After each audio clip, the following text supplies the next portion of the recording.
Not long ago, he didn't call me to be Muslim 9 years ago. He called me when I was born to be Muslim. And I only realized that's what he wanted later on in my life. But each one of us as Muslims, whether we be Muslims for 80 years or for 8 minutes, we're called today to declare Shahada, to declare that there's no God but Allah, and that Muhammad, peace be upon him, is his messenger. And by doing that, we are the winners. We gain, we find peace. Because Islam, as you know, as everyone listening knows, Islam comes from an Arabic root word that means two things. It means submission and it means peace. And by submitting to the will of Allah Almighty, we find peace in our lives. But unfortunately, not everyone has discovered that yet. Yeah. Okay, let's talk about your book here. You've written a lot of books, and a series of books ask about Islam, talking to young Muslims, talking to new Muslims, talking to Muslims in the West, talking about Ramadan, calling others to Islam, and the most recent one, which will be launched here. Yes. Alhamdulillah. Thank you very much for having us to be the place, Kuala Lumpur to be the place to launch this book, Looking for Peace. Yes, please do, show everyone. Ini dia bukunya, okay, Looking for Peace in the Land of the Prophets. Okay, tell us about this book. This book came directly as I had no plan to write a book about Palestine, about the land of the prophets. This book came as a result of a visit I made to Mahad al-Nasr in Cairo, Victory Institute, a hospital in Cairo, in January of this year. And I went along to write a report for an Egyptian newspaper about the men and boys in that hospital who were wounded in Gaza, in the onslaught in Gaza. And my plan had been to visit for half an hour, write my report and leave. I stayed for 4 hours, and at the end of it, I couldn't bear it anymore. It was too much. But equally, it was difficult to drag myself away. Because I was so inspired by it made me feel that small being Muslim. You know, we talk about being Muslim. We talk about calling people to Islam. We don't even get up in the morning to pray. You know, who do we think we are, really? And these men and women and children in Palestine at the moment, they have bombs dropped on their homes. They lose their limbs. We saw the little boy on the program earlier on. They lose everything. Now, these poor people, they're having to tunnel under the ground like rats just to get food and water and cement. They're building houses out of mud. So when I met these people, the first person I met, there was a little boy called Yahya. And Yahya was 8 years old, and he was waiting for his 26th operation. 26th. And he wasn't injured in the latest slaughter in Gaza. He was injured when he was inside his mother's womb. And poison gas had been dropped from helicopter gunships in the sky. And his mother had inhaled the gas, and the little baby in her womb had been deformed for life. And I met other heroes. I met policemen who'd lost their legs and their arms, and young men who were cycling home from work at lunchtime, when from out of nowhere F-16 fighter jets appeared and dropped bombs on little old ladies carrying their shopping bags. And at the end of my visit, I said to them, I said, look, I have no money. I honestly have no money in my pocket. I have no money in the bank. I have no money anywhere. So I can't give you any money, but I promise you that from this day on, wherever I travel in the world, I will tell the world about Palestine. So in being here, in talking today, I'm keeping my promise to little Yahya, little 8-year-old Yahya, in his red tracksuit, smiling, sitting on the bed for a photo with me. And the book just came directly as a result of that visit. And the book tries to say that the truth must be told.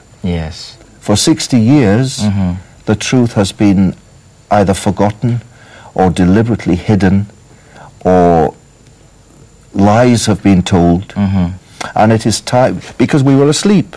And we've been asleep for too long, and it's now time to tell the truth. That's the interesting part, because every time we talk about the conflict that's going on in Palestine, in Jerusalem, in Gaza, it's been a wake-up call, but this one, it seemed to be in a different way, saying that it's a litmus test for Muslims' condition. That's right, it is.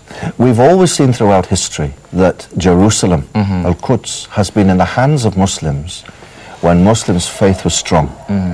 And it has been out of their hands when Muslims' faith has been weak.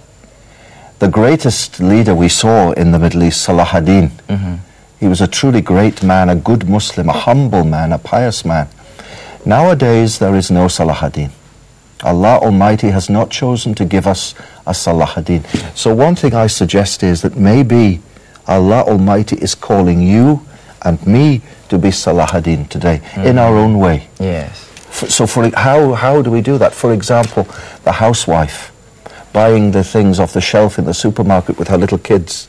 She is at the forefront of this because she says to her kids, we'll buy this product, but we won't buy this one because by buying this product, we are accomplices in injuring our brothers and sisters in Palestine. We don't want anything to do with that.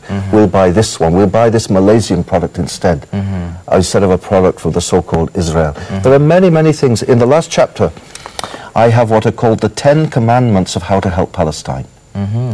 And 10 suggestions, because people often say to us, you know, they cry their eyes out, and they say, oh, what can we do? It's nothing can be done. And the point I make in the book is I say, when you have tried each of these things, every one of them, and each one has failed, then come and say to me, there's nothing can be done. But until you've done them all, don't you dare open your mouth. Because Palestine, throughout history, the land of the prophets, it has been so important to Muslims' faith. Al-Aqsa Mosque, the blessed Al-Aqsa Mosque, our beloved Prophet ﷺ tells us, was built 40 years after the Kaaba was built. That's how long Muslims have been in this land of the prophets. And the lies that people are told through the media that somehow this land belonged to someone else, it isn't true. And one of the important things we must do is, first of all, we must educate ourselves as to what exactly is going on. Then when we've educated ourselves, we can tell others about what really is the situation. And we don't need to be aggressive. We can do it in very democratic, peaceful ways, but we can be very strong. Islam is very gentle and sweet, but it's also very strong. Yes. And Muslims are not to be taken for fools. And Muslims, if they lived as Muslims, they would deserve to be listened to. If we don't live as Muslims, we're not deserved to anyone to listen to us. How dare we speak? But if we're prepared to put our money where our mouth is, and words are cheap, words are easy, but if we're prepared to live as Muslims, then we can defend Palestine and Muslims and the blessed Mosque of Al-Aqsa. And there's one little thing in there. It talks about Al-Aqsa Mosque, and it says how Salah ad-Din presented a minbar, a pulpit to the mosque, which was very beautiful.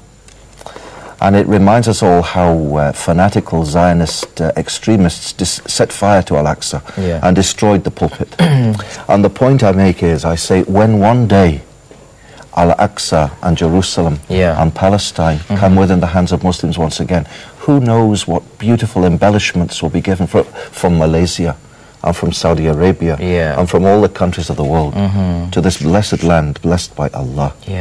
Mr. Idris, we actually want to hear more from you.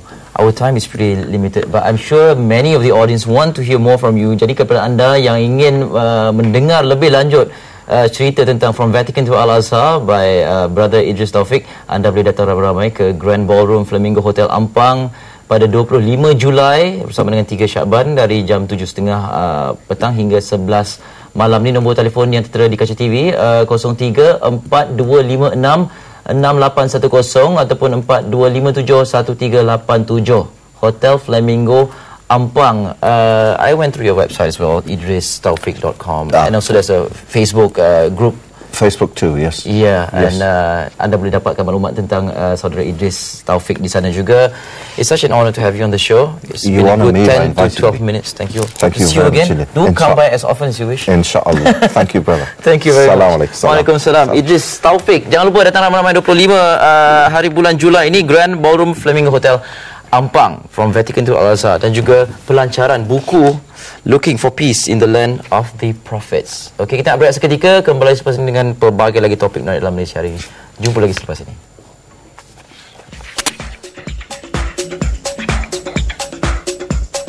Perniagaan bercirikan internet